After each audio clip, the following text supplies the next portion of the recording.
सुरक्षित भारत के लिए राष्ट्रीय नागरिक सुरक्षा संस्कृति की रचना। Central association of private security industry ने 15 मार्च को दिल्ली में एक राउंड टेबल कॉन्फ्रेंस बुलाई है। इस कॉन्फ्रेंस में विकसित होते राष्ट्रीय नागरिक सुरक्षा संस्कृति अभियान की प्रगति के बारे में वार्ता की जाएगी। गृह मामलों के मंत्रालय MHA ने सैद्धांतिक रूप से इस सिद्धांत को स्वीकार कर लिया है और अपने सहयोग का आश्वासन दिया है। इस अभियान का उद्देश्य राष्ट्रीय सुरक्षा की संस्कृति के विकास के लिए एक विस्तृत अभियान का विकास एवं क्रियान्वयन करना है। यह अपने नागरिकों की सुरक्षा और सामाजिक संरचना को मजबूत बनाने की ओर भारत के सफर में एक महत्वपूर्ण पड़ाव है। विभिन्न विधियों, प्रक्रियाओं, जन जागरूकता कार्यक्रमों, सरकारी सहयोग और विश्वविद्यालयों एवं नागरिक समाज संगठनों के साथ बहुआयामी दृष्टिकोण का उपयोग करके अभियान अपनी सुरक्षा बढ़ाने और राष्ट्रीय सुरक्षा में योगदान देने के लिए नागरिकों का ज्ञान, कौशल और जागरूकता बढ़ाने पर केंद्रित है। सरकार की, पुलिस की या दूसरी सिक्योरिटी की ना हो, उनका अपना दायित्व क्या बनता है, उनको कैसे जोड़ा जाए, ये एक नई संस्कृति की शुरुआत करने की बात की है। इसके अंदर सारे सिक्योरिटी के एक्सपर्ट हैं, काफ़ी फौज के जनरल्स आए हुए हैं, पुलिस के लोग आए हुए हैं, IAS अफसर आए हैं, प्राइवेट सिक्योरिटी एजेंसी के लोग हैं।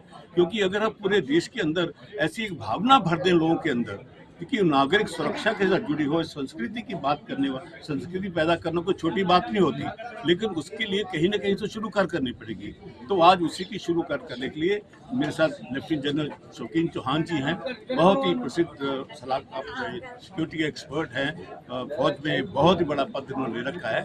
इनसे बात करिए जी, आपको पहुंचे सर ये के साथ किया जाएगा, यूनिवर्सिटी किया जाएगा, स्कूलों के साथ किया जाएगा। ये बहुत बड़ा सब्जेक्ट है। इसको करने के लिए ये हमारा कुछ 3 साल का कार्यक्रम है, 3 साल का कार्यक्रम, उसके ऊपर हमने पूरी प्लान करेंगे, उसके बाद उसको लागू करेंगे। इसको स्कूलों ये आपको बता दूं, स्कूलों में ऑलरेडी सिक्योरिटी की एजुकेशन देना शुरू हो गया।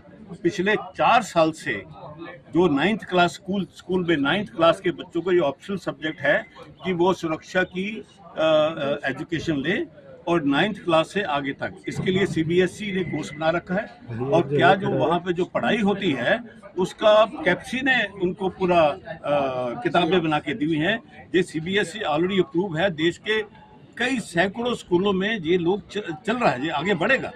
तो ये भी हमारा प्लान था कि स्कूल से ही इसकी हम सिक्योरिटी की ट्रेनिंग अगर देना शुरू कर देंगे तो जब छोटी छोटी सब जगह पे हो रही है तो क्यों ना एक इसकी संस्कृति पैदा की जाए। उसी के लिए ये सारा प्रयास है कि सब प्रयास इकट्ठा होकर सब कुछ कर ले। ये सफर सर घर की रिस्पॉन्सिबिलिटी है। जब बच्चा घर में है, मैक्सिमम लर्निंग कब कहाँ होता है? घर में होता है।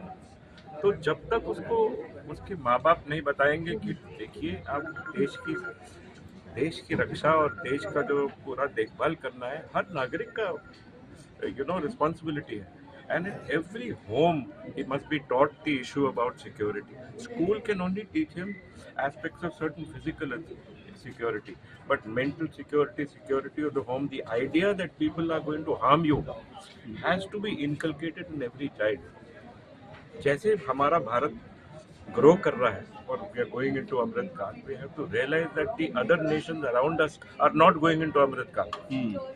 तो जैसे हमारे छोटे छोटे देश है जो हमारे पेरिफेरी में है, उनकी जो एबिलिटी है वो लो हो रही है और हम हाई जा रहे हैं। तो उधर क्या होगा कि वो हमारे देश में आएंगे, इलीगल माइग्रेशन होगा, इलीगल माइग्रेशन के साथ क्राइम आएगा, क्राइम के साथ फिर सिक्योरिटी का प्रॉब्लम होगा। तो this is a very important thing that forces have started, that we must have the ability to tell everybody that हर नागरिक, हर बच्चे की रिस्पॉन्सिबिलिटी है, हर देशवासी की रिस्पॉन्सिबिलिटी है ये सिक्योरिटी। और ये कहानी आज से शुरू नहीं हुई, ये कहानी कल 3 साल बाद भी बंद नहीं होगी। It is a continuous learning process. We have to be security conscious.